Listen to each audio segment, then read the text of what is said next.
দেখছি না কেন সোশ্যাল মিডিয়াতে? আমি জানি না আপনি কেন দেখছেন না। আমি তো মানে নিয়মিত আগের কাজ মতন দেখছি করছি। না।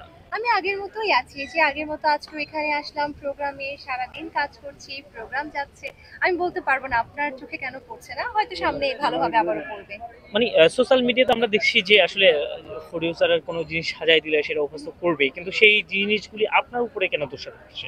আসলে দেখুন, প্রোডিউসার টিভি দেখে এই জিনিসটা আমরা করতে বাধ্য এবং সেভাবে আমরা কাজ করে আসি। আমার উপর কেন এটা বর্তাচ্ছে বা কি সেটা তো আমি বলতে পারবো না। অনেকেই অনেক কিছু করছে।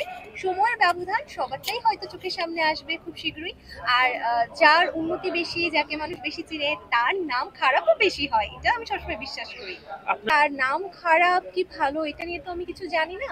একটি ঘটনা আপনারা দেখেছেন, আমিও সেটার সাক্ষী হয়েছি। সেটা নিয়ে আমার আইনজীবী কাজ করেছে এবং সবকিছু মিটমাট হয়ে গেছে আলহামদুলিল্লাহ। দেখুন, প্রোগ্রামের তো কোনো সমস্যা ছিল না। যে অনেকগুলো ভুল তথ্য উপস্থাপন করা হয়েছিল। সেই নোটিশে যা এসেছিল তার বেশিরভাগই ভুল তথ্য ছিল, যেটার সাথে আসলে অনুষ্ঠানের কোনো সম্পৃক্ততা ছিল না।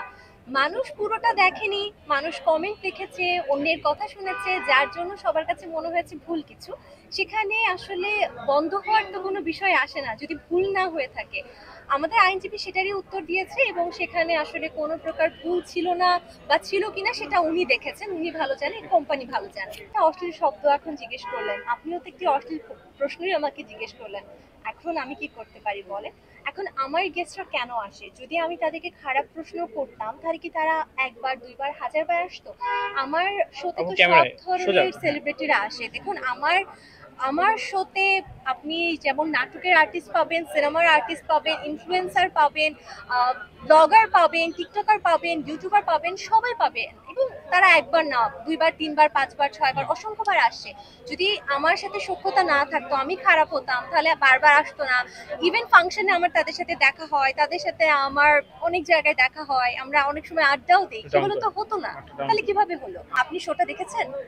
শোনা দেখলে বিভিন্ন ধরনের আপনি পুরো শোটা দেখেছেন? আপনি দেখেননি, তাহলে আপনি কিভাবে ভাইরাল হয়েছে, বুঝবেন? আমি ওইটা বলবো। দেখুন, আজকে আমি যে কথাটা বলছি, আপনি একটা মিম পেজে দু তিনটা কথাকে আলাদা করে, আলাদা ডাবিং দিয়ে চেঞ্জ করে ফেলতে পারবেন।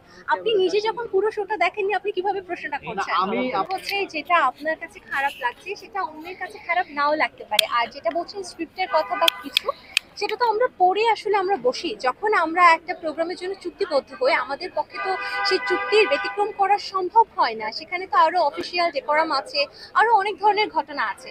আর যে পুরো অনুষ্ঠানটি দেখেছে সে একমাত্র বলতে পারবে সেখানে আদৌ খারাপ কিছু ছিল কি ছিল না। অর্ধেক যে কোনো কিছু বোঝা যায় আপনি না। যাদের ইন্টারভিউ নিয়েছেন, আমরাও তাদের ইন্টারভিউ নিয়েছি, তারা অনেক সরি বলেছে যে আসলে আমরা জানতাম না এই ধরনের প্রশ্ন করবে বা এই ধরনের সবজি দিয়ে প্রশ্ন করা হবে। তো আসলে সেই বিষয়টা কি আপনি জানতেন কিনা, আমি সেটা আপনি বলছি। আপনি শোটা দেখেছেন? আমি আমরা তো দেখি। যার আপনি ইন্টারভিউ শোটা আপনি দেখেছেন? নিয়েছেন তার ইন্টারভিউ আমার আমরাও প্রশ্নটা নিয়েছিলাম। এক জায়গায়। আপনি পুরো শোটা দেখলে তখন আপনি বুঝবেন যে আপনার প্রশ্ন কতটুকু যুক্তিযুক্ত বা আমি আমার এই স্থান থেকে কতটুকু আসলে যুক্তিযুক্ত